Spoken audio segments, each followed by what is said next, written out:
નમસ્કાર મિત્રો, DG education ચેનલમાં તમારું સ્વાગત છે। મિત્રો, આજે આપણે રીઝનિંગ વિષયના સમસંબંધ ટોપિકની ટેસ્ટ નંબર 1માં ખૂબ જ અગત્યના 10 પ્રશ્નોની ચર્ચા કરીશું। આ પ્રશ્નો ખૂબ જ અગત્યના છે અને તમને પરીક્ષામાં ચોક્કસથી ઉપયોગી બની રહેશે। તો ચાલો મિત્રો શરૂ કરીએ। ક્વેશ્ચન નંબર 1 જોઈએ તો, જેવી રીતે સોનીનો સંબંધ સોના સાથે છે, એવી જ રીતે લુહારનો સંબંધ શેની સાથે છે? તમને વિકલ્પ આપેલા છે કરવત, હથોડી, ઘરેણા કે લોખંડ। તો મિત્રો આનો સાચો જવાબ થઈ જશે વિકલ્પ ડી, લોખંડ। સોનીનો સંબંધ સોના સાથે એટલે કે સોની છે એ સોનામાંથી ઘરેણા બનાવે છે, એવી જ રીતે લુહારનો સંબંધ લોખંડ સાથે એટલે કે લુહાર છે એ લોખંડમાંથી વિવિધ સાધનો બનાવે છે। નેક્સ્ટ આગળનો પ્રશ્ન જોઈએ તો, જેવી રીતે પ્રવેશનો સંબંધ નિર્ગમ સાથે છે, એવી જ રીતે નિષ્ઠાનો સંબંધ શેની સાથે છે? તમને વિકલ્પ આપેલા છે ખોટું, વિશ્વાસઘાત, અનાદર કે સત્ય। તો મિત્રો આનો સાચો જવાબ થઈ જશે વિકલ્પ બી, વિશ્વાસઘાત। અહીંયા બંને વિરોધી સંબંધ છે, પ્રવેશ છે એનું વિરોધી નિર્ગમ થઈ જશે, એવી જ રીતે નિષ્ઠા છે એનું વિરોધી વિશ્વાસઘાત થઈ જશે। નેક્સ્ટ આગળનો પ્રશ્ન જોઈએ તો, જેવી રીતે ફેક્ટરીનો સંબંધ ઉત્પાદન સાથે છે, એવી જ રીતે શાળાનો સંબંધ શેની સાથે છે? તમને વિકલ્પ આપેલા છે અનુશાસન, નિર્માણ, શિક્ષક કે શિક્ષા। તો મિત્રો આનો સાચો જવાબ થઈ જશે વિકલ્પ ડી, શિક્ષા। એટલે કે ફેક્ટરીની અંદર કોઈ વસ્તુ છે એનું ઉત્પાદન કરવામાં આવે છે, એવી જ રીતે જે શાળા છે એની અંદર શિક્ષા એટલે કે શિક્ષણ આપવામાં આવે છે। તો આ પ્રકારનો સંબંધ બની જશે। નેક્સ્ટ આગળનો પ્રશ્ન જોઈએ તો, હોકર કપ તો ગોલ્ફ, એવી જ રીતે વિમ્બલ્ડન ટ્રોફી તો શું આવશે? તમને વિકલ્પ આપેલા છે ટેનિસ, કુસ્તી, બોક્સિંગ કે પોલો। તો મિત્રો આનો સાચો જવાબ થઈ જશે વિકલ્પ એ, ટેનિસ। વોકર કપ જે છે એ ગોલ્ફની રમત સાથે સંકળાયેલો કપ છે, એવી જ રીતે વિમ્બલ્ડન ટ્રોફી જે છે એ ટેનિસ રમત સાથે સંકળાયેલી છે। નેક્સ્ટ આગળનો પ્રશ્ન જોઈએ તો, પ્રતિમા તો મૂર્તિકાર, એવી જ રીતે પુસ્તક તો શું થશે? તમને વિકલ્પ આપેલા છે લેખક, ચિત્રકાર, વાચક કે લેખન। તો મિત્રો આનો સાચો જવાબ થઈ જશે વિકલ્પ એ, લેખક।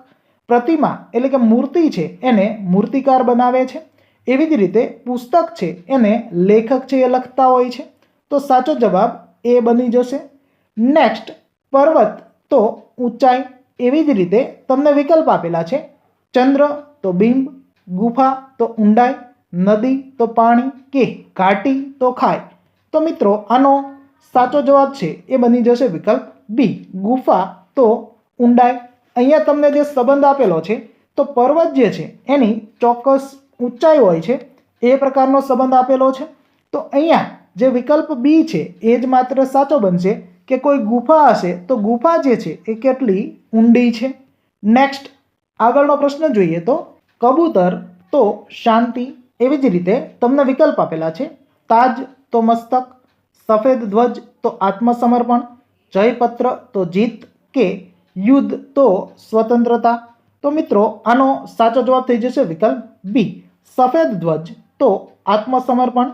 મતલબ કે કબૂતર છે એ શાંતિનું પ્રતીક છે, એવી જ રીતે સફેદ ધ્વજ જે છે એ આત્મસમર્પણ જે છે એનું પ્રતીક છે।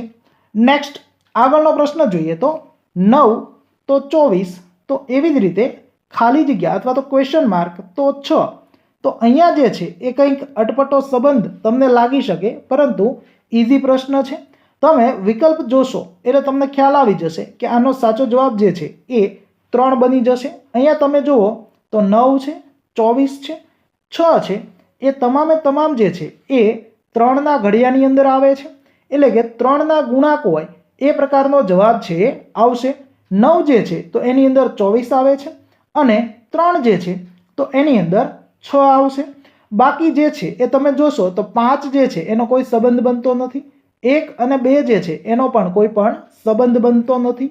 આગળનો પ્રશ્ન જોઈએ તો, રવિવારનો શુક્રવાર સાથે એવો જ સંબંધ છે જેવો બુધવારનો ખાલી જગ્યા સાથે છે?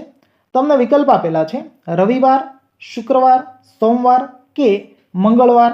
તો મિત્રો આનો સાચો જવાબ થઈ જશે વિકલ્પ સી, સોમવાર.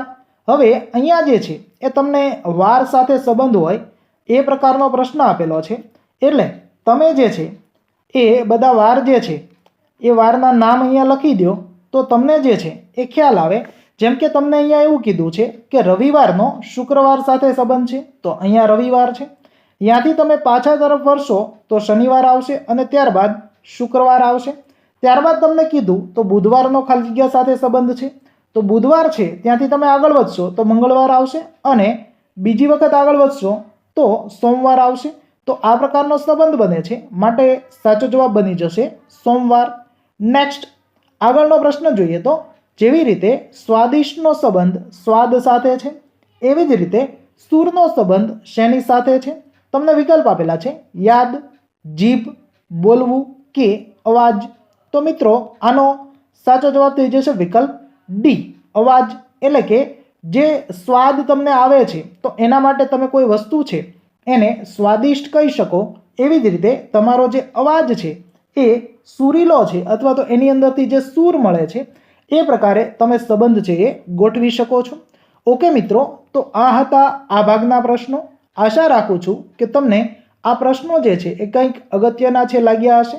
તમારે આ જે તમામ પ્રશ્નો છે એની PDF ફાઇલ જોતી હોય તો તમે અમારી ટેલિગ્રામ ચેનલ ડીજી એજ્યુકેશનમાં જોડાઈ શકો છો, જેની લિંક વિડીયોના ડિસ્ક્રિપ્શન બોક્સમાં આપેલી છે. અથવા તો તમે ટેલિગ્રામ એપ્લિકેશનની અંદર DGEDU એવું સર્ચ કરશો એટલે તમને અમારી ડીજી એજ્યુકેશનની ટેલિગ્રામ ચેનલ છે મળી જશે. ઓકે મિત્રો, તમને આ પ્રકારના વિડીયો પસંદ હોય તો વિડીયો લાઇક કરો, તમારા મિત્રો સાથે શેર કરો, ચેનલમાં નવા હોય તો ચેનલને સબસ્ક્રાઈબ કરો. Thank you for watching friends.